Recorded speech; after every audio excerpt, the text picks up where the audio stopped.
Sa isang liblib na baryo na nakatago sa gilid ng kagubatan, tahimik ang pamumuhay ng mga tao. Ang bawat araw ay umiikot sa simpleng gawain. Pagtatanim, pangangaso, at paminsang pangangalakal sa kalapit na bayan. Ngunit sa likod ng tila payapang pamumuhay, may isang alamat na matagal lang nagpapakaba sa mga residente. Ito ang kwento ng palasyo ng higante. Isang napakalaking gusali sa gitna ng kagubatan, nakatayo sa lugar kung saan hindi nasisinaga ng araw kahit tanghaling tapat. Ayon sa mga matatanda, ito ay tirahan ng isang halimaw na may kakayahang kumuha ng mga tao upang gawing alipin. Maraming nawawala tuwing gabi at karamihan sa kanila ay hindi na muling bumabalik. Isang gabi, sa katahimikan ng baryo, isang malakas na ihip ng hangin ang dumaan. Napansin ng pamilya ni Elias na wala ang kanyang nakababatang kapatid na si Tomas. Mag-aalas 12 na ng gabi at hindi na siya nakabalik mula sa paglalaro sa kakauyan. Agad silang naghanap. Ang kanyang ama, ina at si Elias, ang kanyang nakakatandang kapatid, lumibot sila sa paligid ng bahay. Sumigaw sa dilim, ngunit walang Tomas na tumugon. Kinabukasan, tumulong ang buong baryo. Pumunta sila sa kakauyan, dala ang mga lampara at lubid. Habang palalim ng palalim ang paghahanap, napansin ni Elias ang isang kakaibang bagay. Mga yapak ng maliliit na paa na tila papunta sa gitna ng kagubatan. Napuno siya ng kaba, ngunit hindi niya ito binanggit. Nagpatuloy lang sila sa paghahanap at natapos ang araw nang walang bakas ng bata. Nang magtakip silim, nagdesisyon ang lahat na huminto na. Ngunit hindi si Elias. Pagbalik nila sa baryo, isang matandang babae ang naghihintay sa harap ng kanilang bahay. Siya si Aling Biring, ang pinakamatanda sa kanilang lugar. Kilala bilang tagapag-ingat ng mga alamat at kwento. Nakasuot siya ng itim na saya at ang kanyang mga mata ay tila nababalutan ng ulap. Sa kanyang nanginginig na boses, sinabi niya, "May yapak sa kagubatan, hindi ba? Papunta sa lugar kung saan walang bumabalik." Tila nakatayo si Elias sa malimig na tubig. "Ano pong ibig niyong sabihin?" tanong niya, kahit alam na niya ang sagot. "Ang iyong kapatid," tugon ng matanda, "ay dinala ng higante sa kanyang palasyo. Alam kong hindi ka naniniwala sa mga alamat, ngunit totoo ito. Kung gusto mo siyang makuha, kailangan mong pumasok sa gubat at harapin ang higante." Tahimik ang paligid. Ni ang kanyang mga magulang ay walang masabi. Isa-isang tumalikod ang mga kapitbahay, umiiling. Walang gustong pumasok sa kagubatan. Sa buong kasaysayan ng baryo, sino man ang nagtatangkang pumasok sa lugar ng palasyo ay hindi na muling nakikita. "Kung walang gagawa, ako na lang, para sa kapatid ko," sabi ni Elias. Hawak ang kaba, ngunit puno ng determinasyon. Hindi niya kayang tiisin ang ideya na ang kapatid niya ay bihag sa kamay ng halimaw. Kinaumagahan, bago sumikat ang araw, inihanda ni Elias ang sarili. Kinuha niya ang kanilang matalim na gulok, isang lumang lampara at isang maliit na bag na may tubig at tinapay. Ang kanyang ama ay hindi sumang-ayon, ngunit wala rin itong nagawa nang makitang determinado ang anak. Ang kanyang ina naman ay tahimik lamang, nangingilid ang luha habang pinagmamasdan si Elias. "Mag-ingat ka, anak," sabi nito sa huli. "At kung hindi mo siya makita, bumalik ka na lang. Ligtas." Hindi sumagot si Elias. Naglakad siya palabas ng bahay at tumungo sa kakauyan. Pagpasok ni Elias sa kagubatan, agad niyang naramdaman ang bigat ng lugar. Ang liwanag ng araw ay hirap tumagos sa mga sanga ng puno at ang hangin ay tila mabigat at malamig. Sa bawat hakbang niya, naririnig niya ang tunog ng mga dahon at sanga na tila sumisigaw sa ilalim ng kanyang paa. Ang paligid ay puno ng mga kakaibang tunog, mga uwak na tila nagbabadya ng masama at ang malayong alingawngaw ng isang hindi maipaliwanag na boses. Habang papalapit siya sa gitna ng gubat, nakita niya ang mga yapak muli. Ngayon, mas malinaw ito at mukhang papunta talaga ito sa direksyon ng isang malaking tarangkahan. Napahinto siya nang makita ang bakod ng palasyo.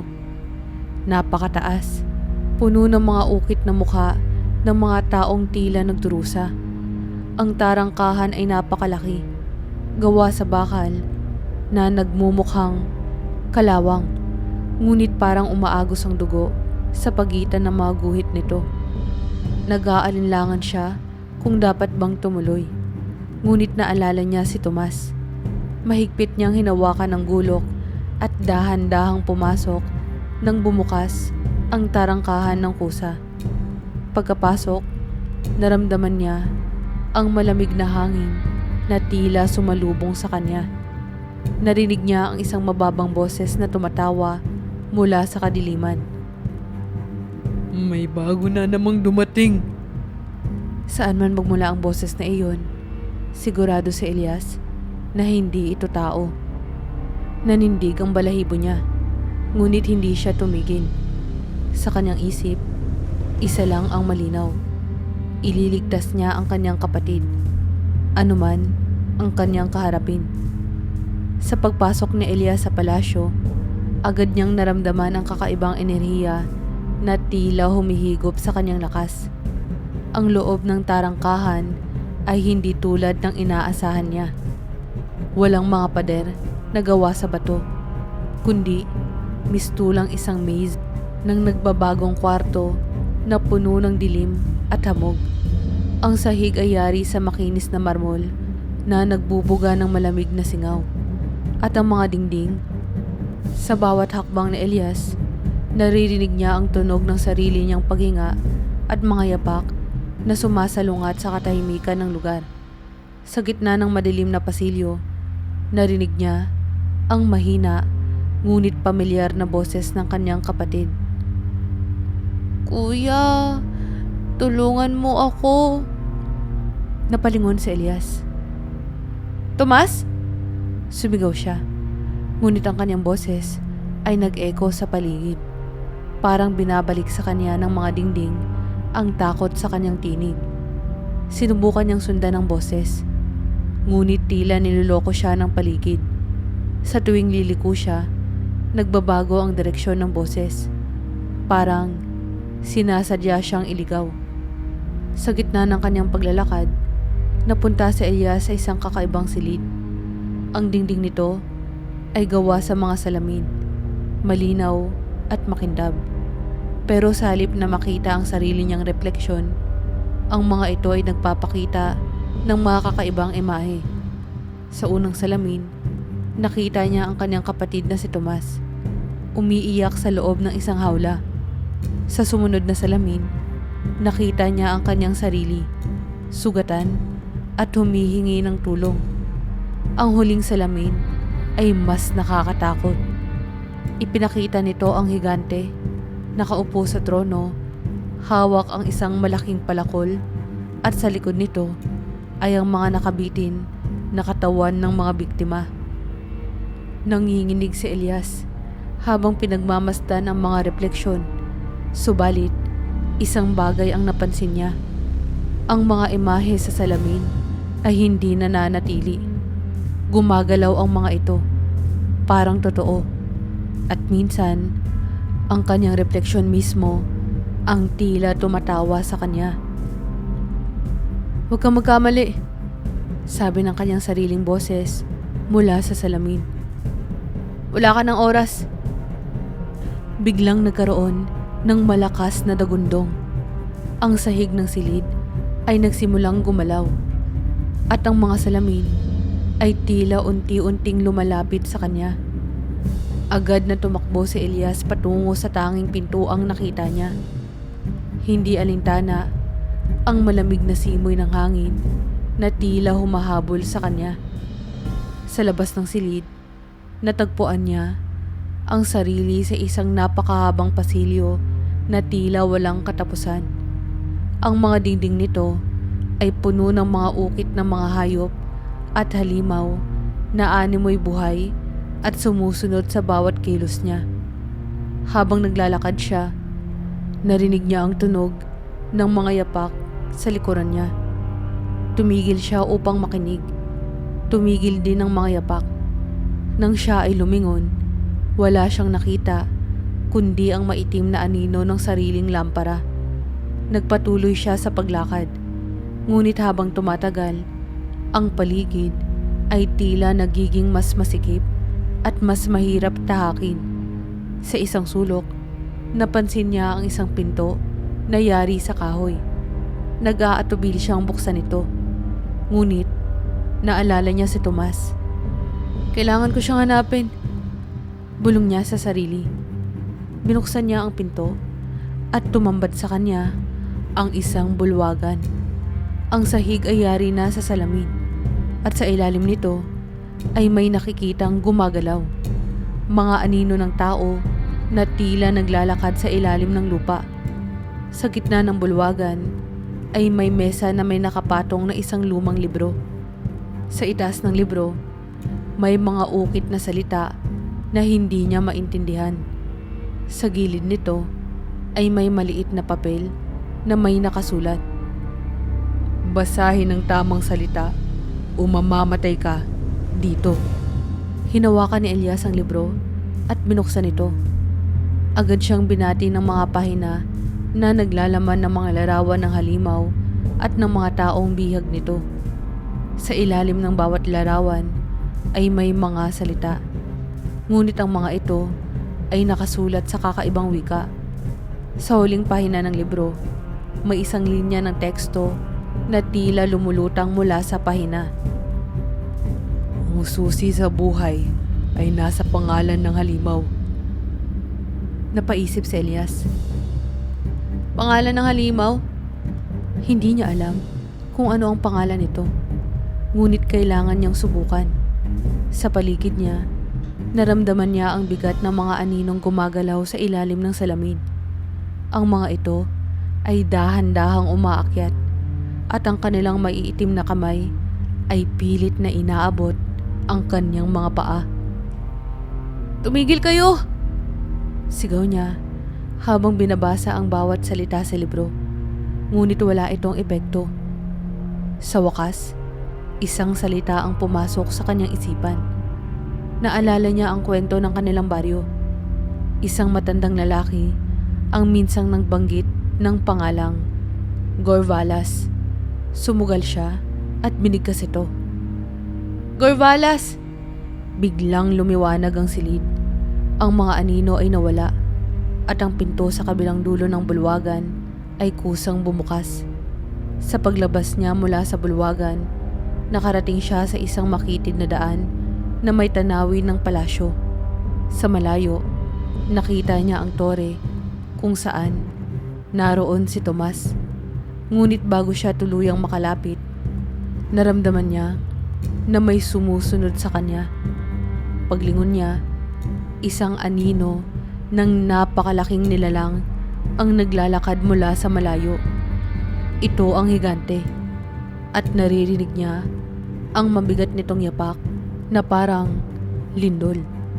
Sa pagkakataong iyon, alam ni Elias na hindi niya kayang labanan ang higante. Hindi pa. Ngunit hindi siya titigil. Kailangang makarating siya sa tore bago siya mahuli. Pagkalabas ni Elias mula sa makitid na daan, tumambad sa kanya ang mas malawak na bahagi ng palasyo.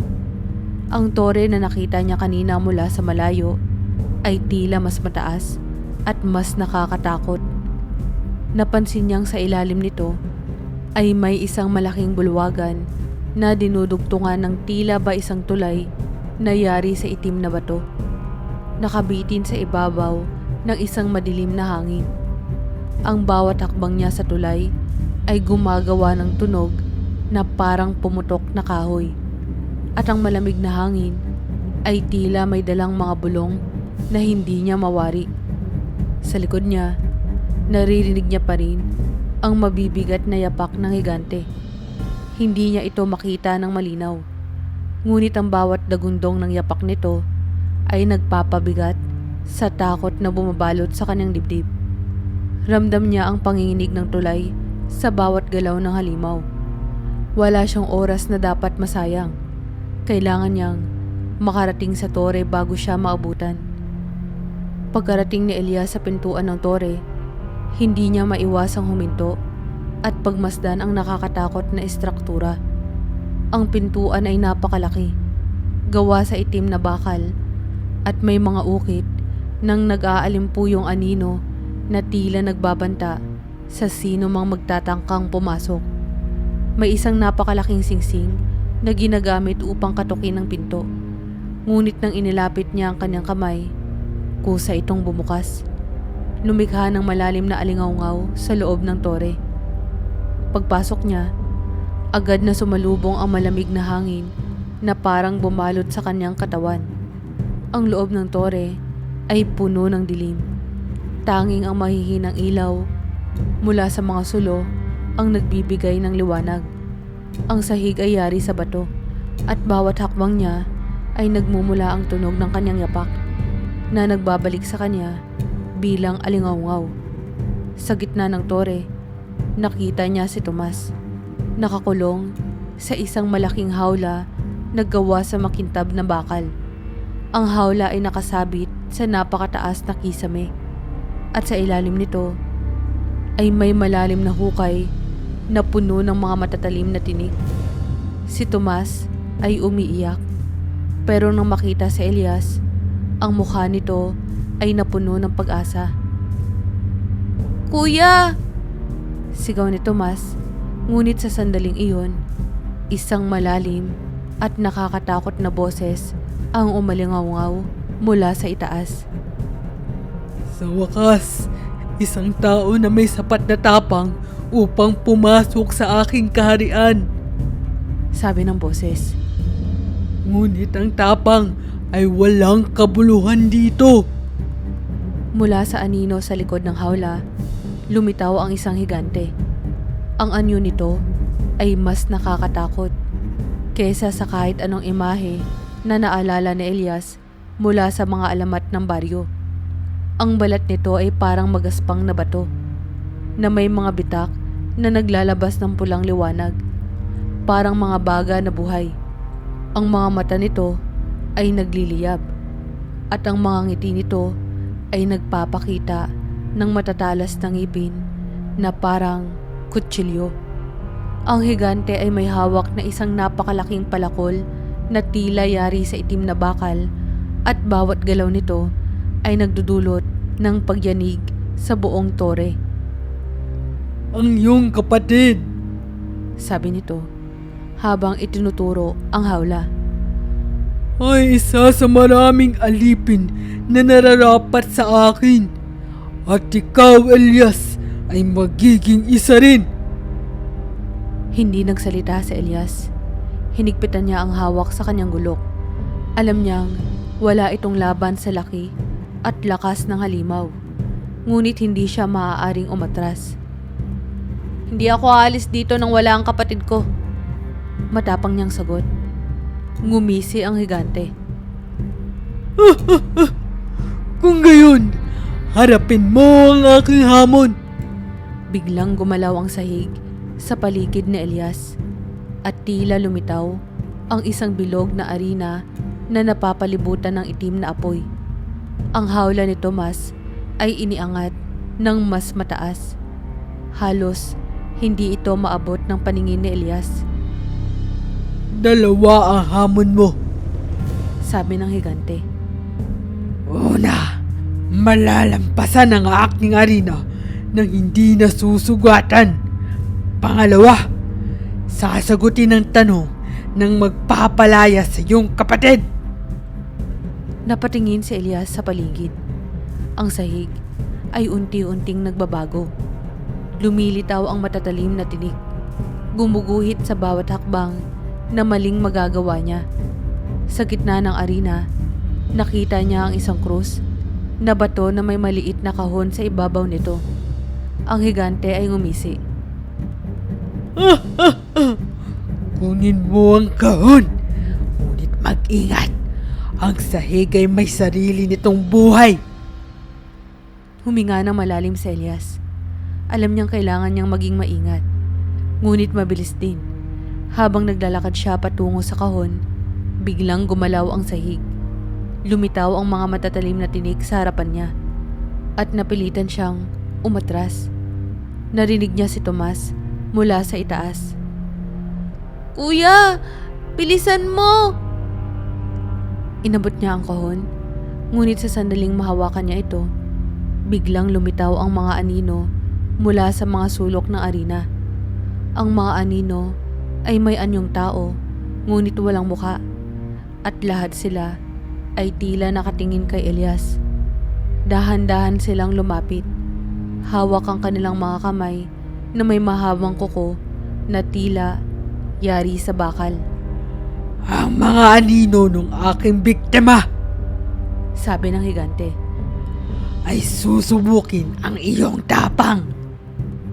Ginamit ni Elias ang kanyang gulok upang harapin ang mga anino. Ang bawat hampas niya ay parang tumatagos lang sa mga ito. Ngunit hindi siya tumigil. Alam niyang kailangang makuha niya ang kahon at bumalik bago siya tuluyang lamunin ng mga anino. Sa wakas, nagawa niyang makuha ang kahon at makabalik sa labas ng arena. Ang higante ay nagpakawala ng malakas na halakhak. Magaling! Sabi nito. Ngunit hindi pa tapos ang lahat. Buksan mo ang kahon at sagutin ang tanong na naroon. Nakatayo si Elias sa gitna ng lumulutang na arena. Tangan ang maliit na kahon na naglalaman ng katanungang makakapagpalaya sa kanyang kapatid. Ang tinig ng higante ay umalingaw-ngaw sa silid. Mabigat at puno ng kasiguruhan. Isa lang ang sagot. Isa lang ang tamang daan. Ano ang tunay na lakas ng tao? Tumingala si Elias.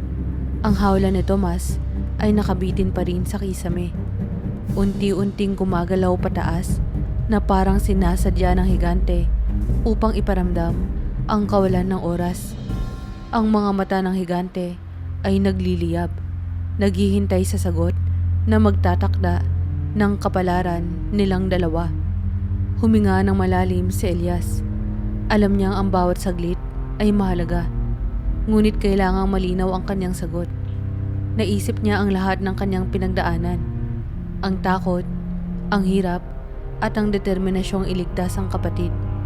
Naalala niya rin ang kwento ng kanilang baryo. Ang sinabi ng matandang si Aling Biring. Ang puso ng tao ang pinakamakapangyarihan sa lahat. Sa kabila ng kaba at takot, tumayo si Elias ng buong tapang. Ang tunay na lakas ng tao, sabi niya ng malakas, ay ang pagmamahal. Ang pagmamahal ang nagbibigay sa amin ng lakas upang harapin ang kahit anong halimaw. Kahit ang kamatayan. Tahimik ang paligid matapos magsalita si Elias. Ang higante ay hindi gumalaw. Ang mga mata nito ay tila naglalagablab ng mas maliwanag. Sa loob ng ilang segundo, ang tanging naririnig ni Elias ay ang tibok ng kanyang puso. Bigla, tumawa ang higante. Ngunit hindi ito galit o masaya. Parang isang halakhak na puno ng panunuya. Tama ka, Elias. Sabi nito. Ang pagmamahal ang pinakamalakas sa sandata ng tao. Ngunit ang bawat lakas ay may kapalit. Sa sandaling iyon, ang hawla ni Tomas ay biglang bumaba. Ang bakal na hawla ay natunaw na parang wax at si Tomas ay nakalabas, umiiyak habang tumatakbo papunta kay Elias. "Kuya!" Sigaw niya, niyakap si Elias ng mahigpit. Ngunit si Elias ay nanatiling nakatayo, nakatingin sa higante. Alam niyang hindi pa tapos ang laban. Binigay mo ang tamang sagot. Sabi ng higante. Ngunit sa aking kaharian, ang lahat ng tamang sagot ay may kapalit. Ang pagmamahal mo sa iyong kapatid ang nagligtas sa kanya. Ngunit ikaw, Elias, ay mananatili dito. Napanganga si Tomas. "Kuya, hindi!" Hinawakan niya ang braso ni Elias. Ngunit parang biglang naging mabigat ang katawan ng kaniyang kapatid. Si Elias ay ngumiti kay Tomas. Ngunit may lungkot sa kanyang mga mata. "Buhay ka, Tomas," sabi ni Elias. "Yan ang mahalaga." "Pero kuya, paano ka?" Hindi na natapos ni Tomas ang kanyang sasabihin. Ang katawan ni Elias ay nagsimulang magliwanag at ang kanyang anino ay tila hinihigop papunta sa higante. Nagsimulang umuga ang palasyo at ang paligid ay napuno ng malalakas na sigaw at alingawngaw. Si Tomas ay tumili habang ang higante ay ngumisi. Nananariwa ang lakas mula sa kaluluwa ng kanyang bagong biktima. Mabuhay ka na mahaba, bata. Sabi ng higante kay Tomas. At laging alalahanin na ang pagmamahal ay isang lakas na may presyo. Ang kuya mo ay naging bahagi ng aking kaharian. Si Elias ay tuluyang nawala. Ang kanyang katawan ay naging alab na ilaw na hinihigop ng lupa. At ang higante ay muling naupo sa kanyang trono. Tila mas makapangyarihan kesa dati. Ang palasyo ay muling nagbago at ang pintuan ay biglang bumukas. Ang lakas ng hangin ay tumulak kay Tomas palabas. Hindi siya makagalaw at hindi niya maiwasang umiyak habang iniisip ang sakripisyo ng kanyang kuya. Sa huling pagkakataon, lumingon siya sa tore. Ngunit wala na roon ang higante. Ang tore ay mistulang naglaho sa kawalan. Parang isang bangungot na nag-iwan ng pilat sa kanyang isipan. Pagbalik ni Tomas sa baryo, sinalubong siya ng mga tao. Ngunit ang kanyang mukha ay puno ng lungkot. Tahimik siyang umuwi, dala ang bigat ng kanyang karanasan. Walang makapagtanong kung ano ang nangyari. Ngunit ang bawat tao ay nakakaintindi na ang alamat ng higante ay puno ng katotohanan. Tuwing gabi, sa dilim ng silid ni Tomas, naririnig niya ang boses ng kanyang kuya. "Mahal kita, Tomas. Huwag kang matakot." Ngunit sa likod ng boses na iyon, may mas malalim na tunog. Ang halakhak ng higante. Umaalingaw sa kanyang mga panaginip. Isang paalala ng sakripisyong kailanman ay hindi niya mababayaran. Magandang araw po. Ako po si Ma'am Luna. Meron po ba kayong gustong marinig na kwento? Mag-comment lang kayo ng ideya na gusto nyong marinig at gagawin natin yan ng kwento. At makakaasa kayo na ipopost ko ito sa susunod na mga video. Huwag niyo po sanang makalimutang mag-like at mag-subscribe dito sa channel ko. Malaking tulong po ito para sa tulad kong bagong YouTube content creator. Maraming salamat po.